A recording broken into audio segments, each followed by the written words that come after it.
Do you want to know what the fallen are, little one? In a sense, they are angels, but not the angels your mom imagines she prays to. Brass trumpets picnicking in the clouds.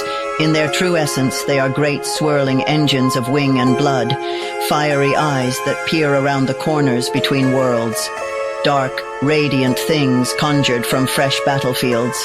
A Frankenstein's Valkyrie, forever crashing to Midgard. What grief demands their hate, what vast cannibal hunger. Welcome to the Fallen Cycle. This is a universe full of secrets, waiting for those brave or foolhardy enough to seek them out. Tales from When I Had a Face was written by James Curcio, with editing by Brian Johnson. A modern fairy tale about death, loss, and finding redemption in the strangest places, for those of us still haunted by the uncertain, occult logic of dreams. The soundtrack features the work of David Bessel, along with contributions from Jen E., P. Emerson Williams, and James Curcio, from the archives of past Mythos projects. Support for this project is pivotal.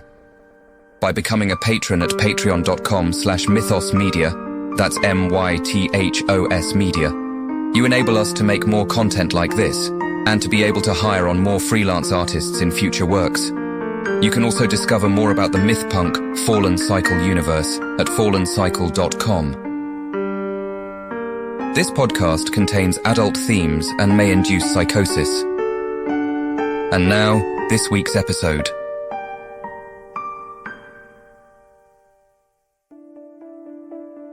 Chapter 1. Journey to the Heart of the Sun. I hope to awaken you with this tale, carried with me from long after this present empire will be reclaimed by oceans, fire, and ice, a tale of storytellers tending the light at the end of time, and of my journey back to you. My granddaughter.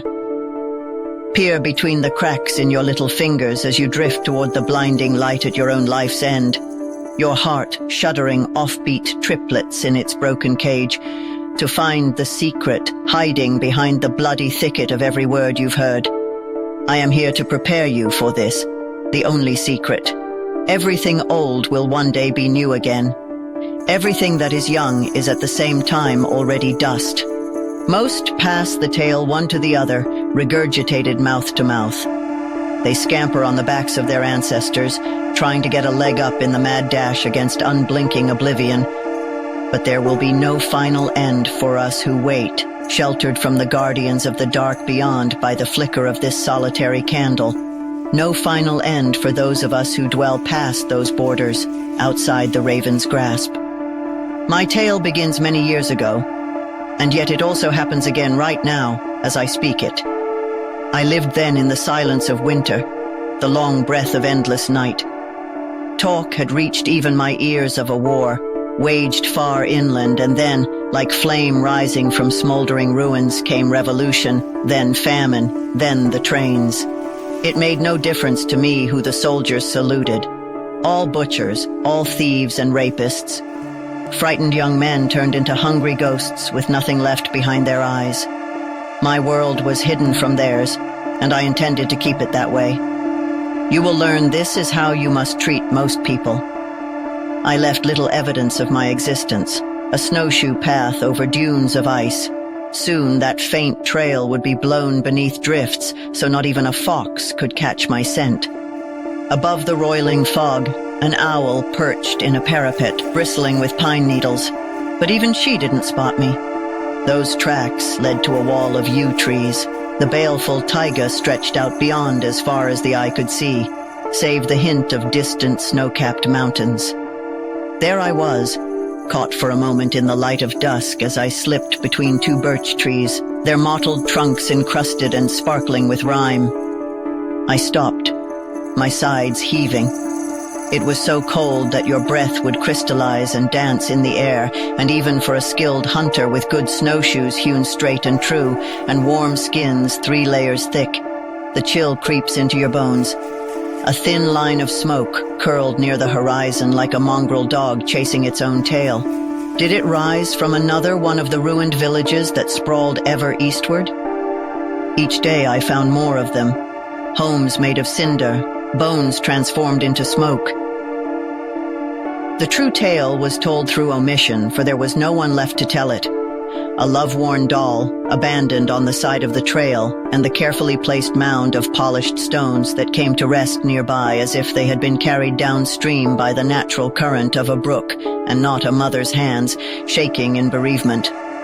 A cheap tin cross left atop the heap, perched there like a crown on a decapitated head. How much had that trinket once meant to those who left it, do you think?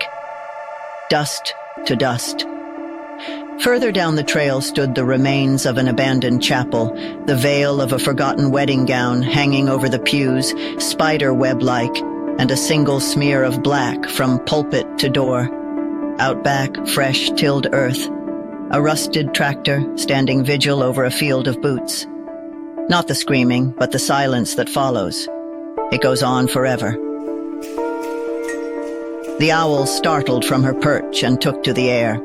That's when I first caught movement past a slope of hill. Backlit against the fading blue dusk, the shapes of men rose out of the mist like menacing phantoms, the hard lines of bayonet and muzzle glinting amongst them. These Cossacks were carried forward by something awful that gripped the hollow cavities of their chests.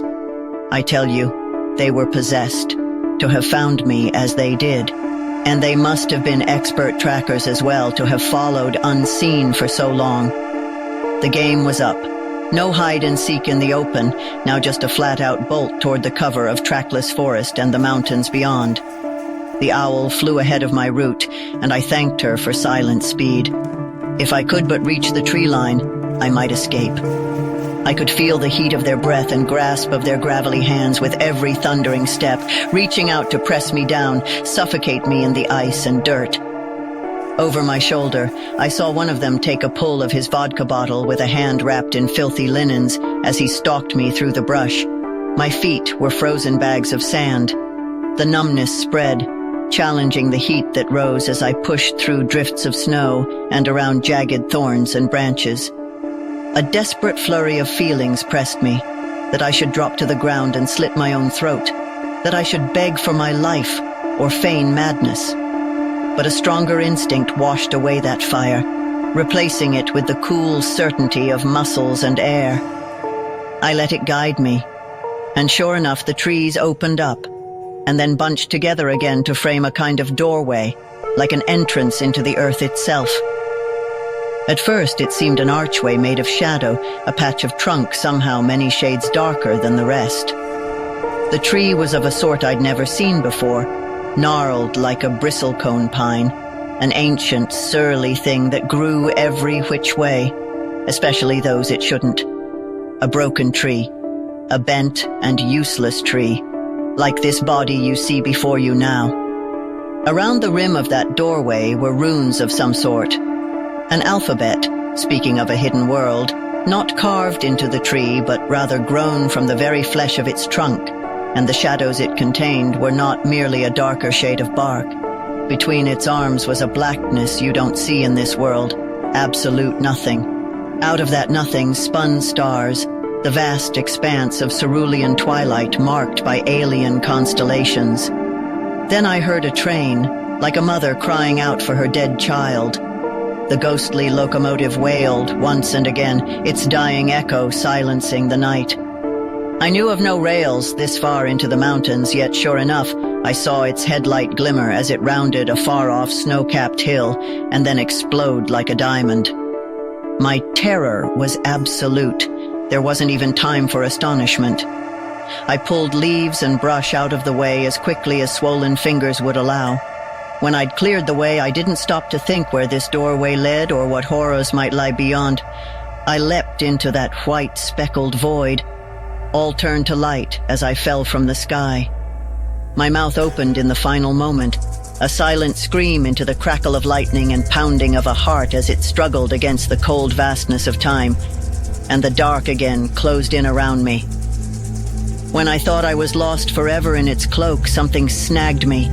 Like a fish in the deep, hooked by the jaw, I could feel it dragging me upwards again, toward a world of phantom images above the waves, and in that rippling glare, I swore I saw the flapping of ravens' wings. So began my journey in the Alteran outside time, between living and dead. Like a dream, it takes a great act of will to recall a story such as this one. The fabric of reality frays at the edges of your view. You can only bring so much back with you. The second world lingers on for those few who have been there, only half remembered. This is the nature of the Oyun's far sight. Do you ever awaken in the morning wondering if you are in the very same flesh you offered to sleep seduction the night before? Ever imagined yourself falling, madly howling into the wind before coming to your senses in a body you never before inhabited? If you can imagine, that is how I felt. Ex nihilo, the priests used to call it. Arising from nothing, I again re-entered a world, though I would soon find it was not the one I had left. First, I wiggled my fingers and hands, my toes. I touched my face. I was still myself, for all I could tell. At first, the darkness surrounding me was so complete I could hardly tell when my eyelids were open or shut, but a faint light soon presented itself, a sort of iridescent afterglow. I felt around. The floors and walls were all fashioned of a wood that was cold, damp, and hard as stone. The only light now entered through a hole in a single locked door, a beam that caressed the darkness, shaping it into the barest hint of form and substance. My eyes adjusted, and I could see that this was a kind of living cell, like a hollow at the heart of a giant tree about 5 paces across. A bear's den, thankfully absent a bear. This hole was my home for many hours, before I heard the voice of a young girl echoing down through the cavernous depths to my ears. Her voice was musical but shrill, yelling out indecipherable accusations. It grew more frantic, and then died to a whimper just outside the room. There was a crash, and she tumbled into the cell before me. I kneeled down and peered at her. She was indeed a young girl, dressed in a silk nightgown the color of cut grass, embroidered with dancing fish around the trim. Her hair was wavy, as if she normally wore it in an elaborate braid and had just taken it out to lay down for bed. It shone like spun copper, and such a pretty but haughty face, not unlike your own, my Ida. She rolled off the ground unceremoniously and brushed herself off. A gasp gathered in her gut as she finished smoothing her hair, but it caught in her throat and dissipated. "I'm Eta," I said, as kindly as I could, though kind has never really been my way, and I gestured at myself, unsure if she could hear or understand. She froze momentarily, acknowledging my presence with her discomfort. I held out my hand to her, yet she continued to stare off through tear-rimmed eyes. She drew her knees up to her chin. I couldn't tell if she didn't hear me, or thought I was beneath her station, or if rage or fear had such a grip on her that she couldn't find speech. "Who taught you manners?" I asked in frustration.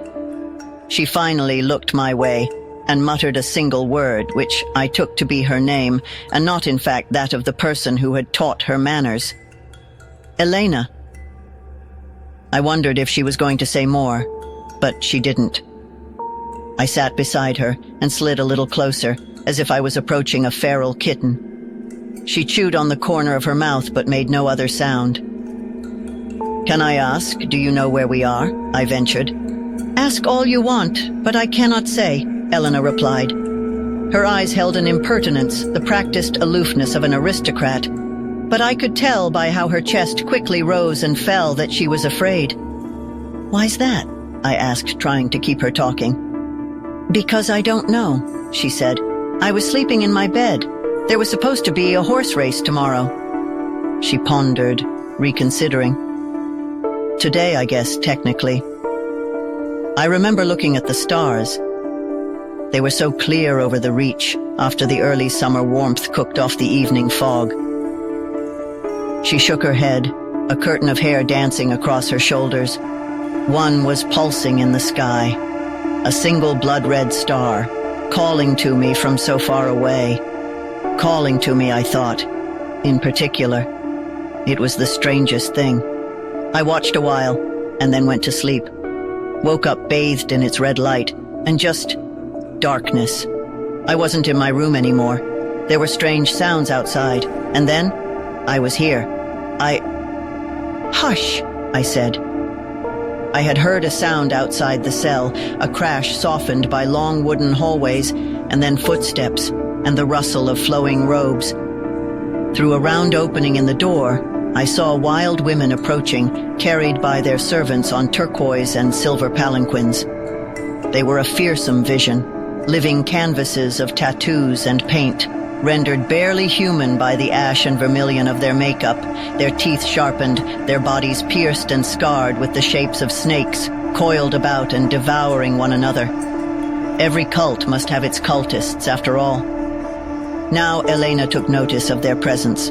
She hopped to her feet and approached the door, peering through on tiptoes. "Listen here, I am the daughter of the Chernaean Minister of Science," she called out, her voice sharp and brittle, and she even wagged a finger at them. "Whoever took me—" "Hush," I hissed again. This one was going to get us both killed. "Oh, they'll pay all right," Elena said, now to me, but with the quiver of anger still on her tongue. Despite her pathetic display a moment before, I believed in her earnestness, not so much her capability. I grabbed her hand and pulled her back into the shadows. This finally quieted her. I raised a finger to my lips emphatically but didn't offer speech. I could tell there was no sense in arguing with them. These women were fanatics. I'd seen that look 100 times before. You're one of them, or you're a slab of beef. The cell door opened, and Elena sucked in her breath, but the painted women did not enter. Instead, a child was shoved in with us before the portal slammed shut behind her with a boom. This strange little girl started exploring the confines of our cell, rather like a squirrel might explore an unfamiliar hollow in a tree. She froze in place, sniffing the air. Her head swayed this way and that as she sought after our scent. She was dressed in rags, her hair a tangle of violet, and looked to be about 7 years of age. I might have called out to her, but found myself so fascinated by her movements that I could only remain silent, a presence waiting to be discovered in the dark. "Hello?" she finally asked, with the voice of one who speaks rarely. "I can smell you, but I cannot see you." "Hello, child," I said, stepping forward. "Who are you?" she asked, poised and ready to run.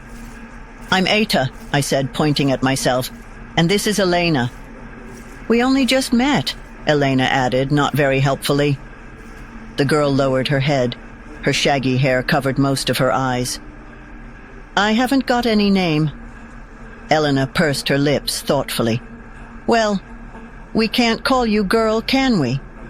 The girl shrugged. "Never needed one." Elena laughed. "What, were you raised by bears?" She settled her gaze on us flatly. I was not. Elena looked over at me as she contemplated. "Well, how about—" "Nyssa," she said, snapping her fingers. "I've always thought that was a pretty name." Nyssa smiled mischievously, and yet without guile. "It is much better than girl."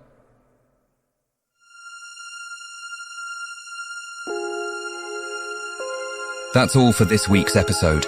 Stay up to date with upcoming episodes by subscribing at fallencycle.podbean.com or wherever you prefer to listen to your podcasts.